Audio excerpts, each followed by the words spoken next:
Hello all, this is David from Sunward Hobbies, and we are gathered here to mourn a fallen giant.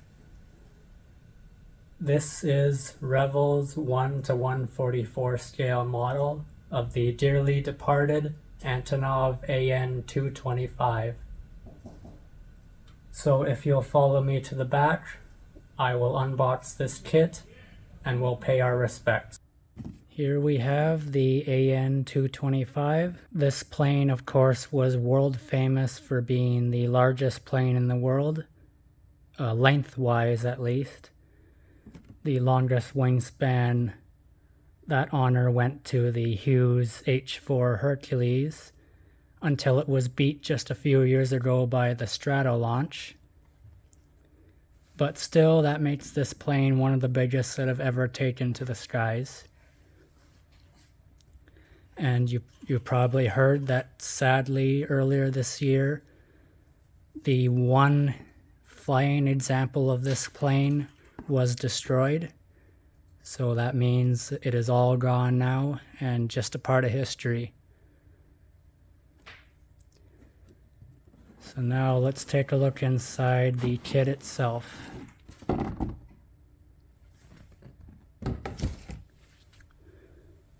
So we've got a couple of sprues here molded in white plastic as opposed to the usual gray.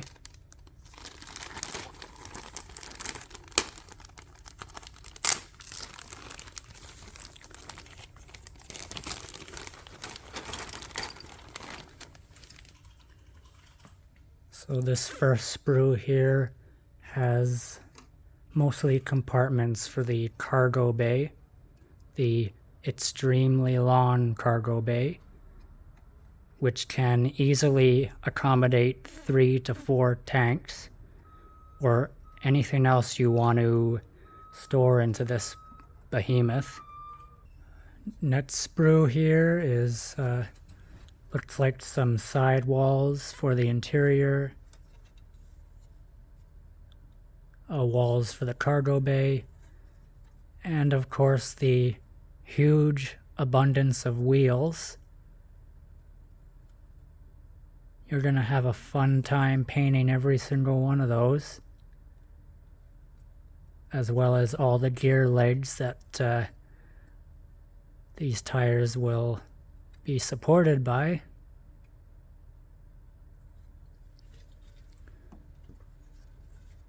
And you've got the wheel well on this sprue here. This looks like a whole bottom section of the fuselage, and even more cargo bay walls.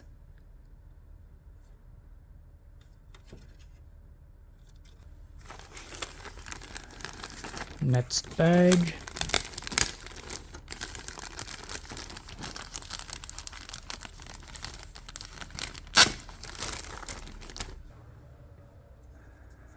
So this next sprue here features the 6 engine nacelles, all split in 2. You've got the turbo fans in the engines. This, I believe, is a tail wing spar. You've also got the cockpit or flight deck with all the seats already molded in there. I'm not really a fan of that, but I guess since it's so tiny, they felt they had to do that.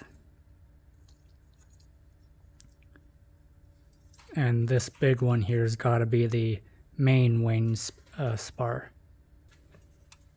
And this long sprue here looks like it's got some more engine parts, more turbo fans, and the exhaust nozzles.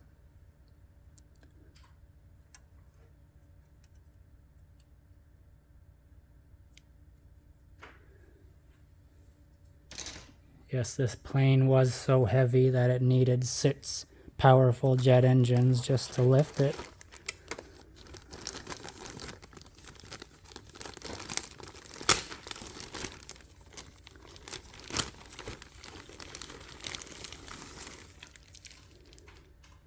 Oh boy, looks like a piece came off in shipping.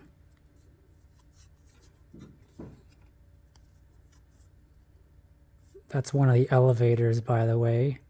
Yes, it's that big. And of course, the wings. Lawn swept back wings. And I have neglected to mention this in the past, although you'd think these days you shouldn't have to, but this kit does have recessed panel lines.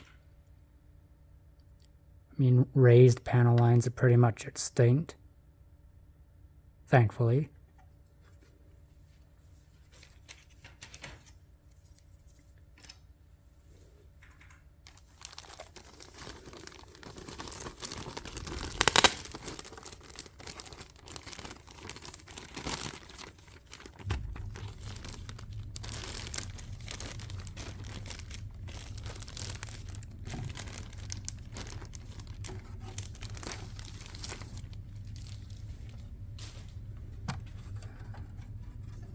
This net sprue has, funny, the previous sprue had 3 halves of the wings, and this one sprue's got 1. A little asymmetrical. And the other halves of the elevators. And a big top section of the wing combined with the fuselage.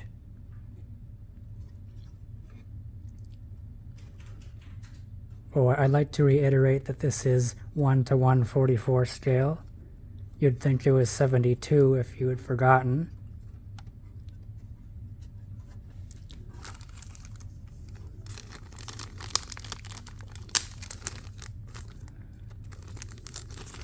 Next is the clear parts. Surprisingly, there's not that many, just the windscreen that covers the cockpit, some landing lights, and just a few windows.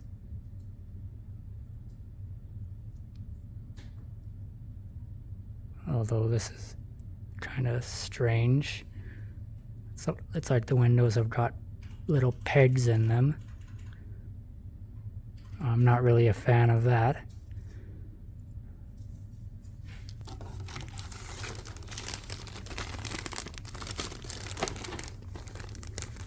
And our last sprue here looks to be the main one.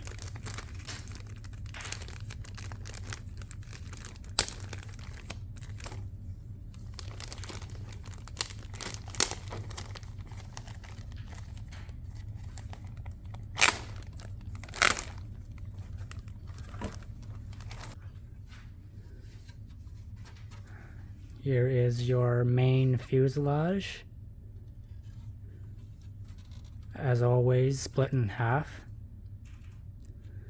You've also got your twin rudders. Once again, split in half. And as you may well know, the cargo bay of this plane was in the front. So the entire nose would lift up, allowing access to the cargo bay.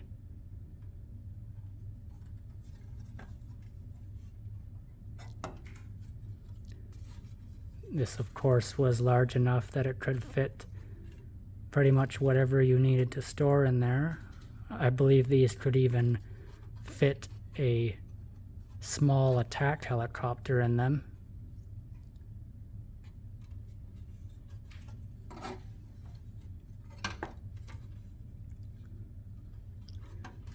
I've noticed a little flash here and there on this kit, but nothing that isn't manageable.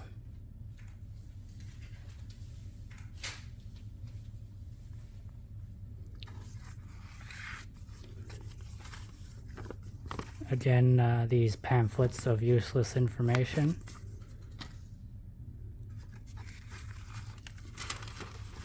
And this scroll of a decal sheet.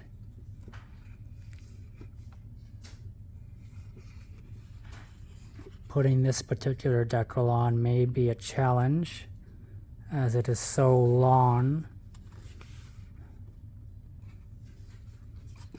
Now, me being an experienced, awesome modeler that I am, I'd just paint those stripes.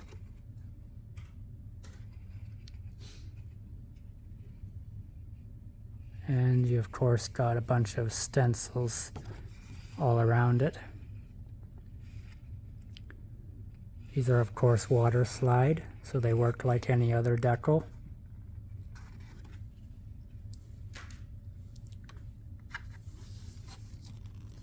And the instruction sheet.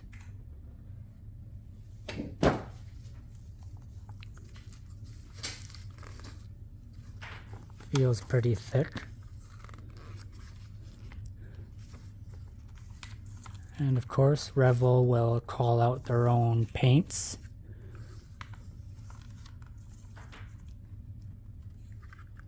And they give you a parts map in the beginning.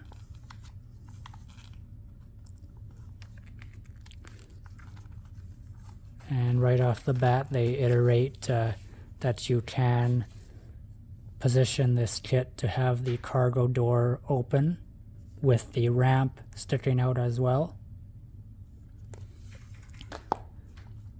And so you begin in the cargo bay.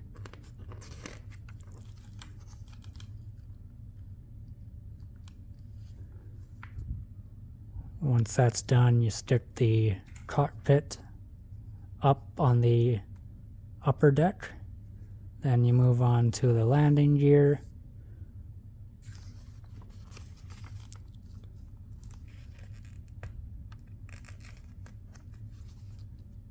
Then you put some windows in here.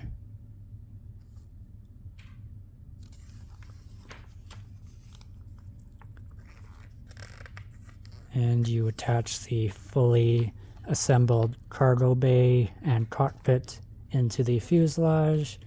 Bring it all together. You attach the wing spar to this upper section where the fuselage and wings meet. Also inserting the windscreen.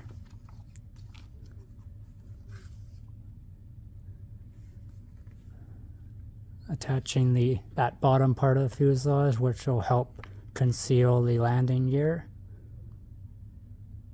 And then you start assembling the wings. I do hope that that spar is long and strong enough to support those wings, but I guess you'll find out. Then you move on to the tail surfaces, the rudder and elevators.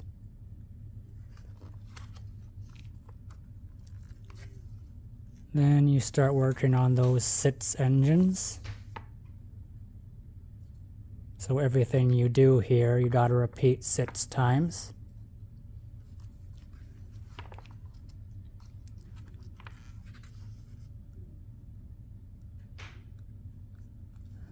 Then you attach these slats here on the lower surface of the wings. Next you attach the engines.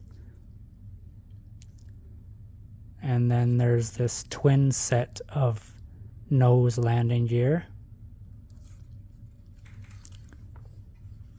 And you assemble the nose door to the cargo bay, however which way you want it, open or closed.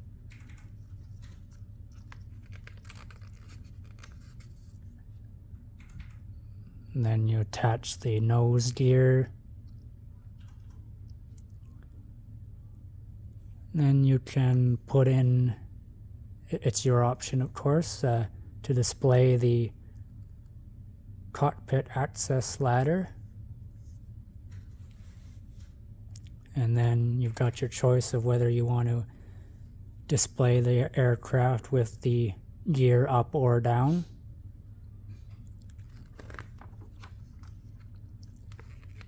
Then you attach the nose wheels, the gear doors, and you attach every single one of those wheels.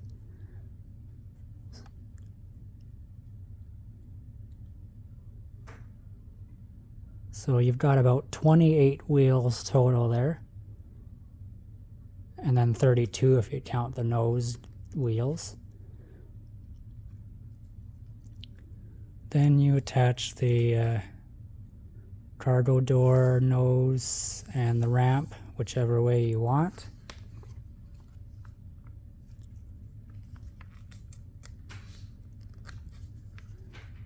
This shows you how it would look with the ramp laid out and folded up. And that's it for assembly. And then here is your marking option.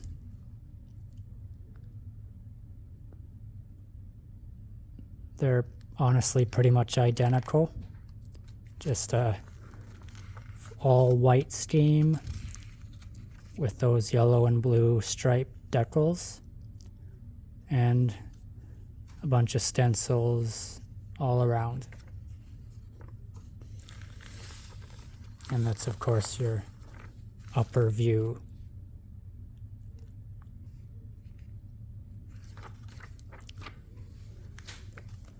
So that's Revell's Antonov An-225. Looks pretty good. Stand by for the outro. In conclusion, this is a very faithful and well-detailed recreation of this legendary aircraft. It may be in a traditionally small scale, but don't let that fool you, as the completed model is gigantic.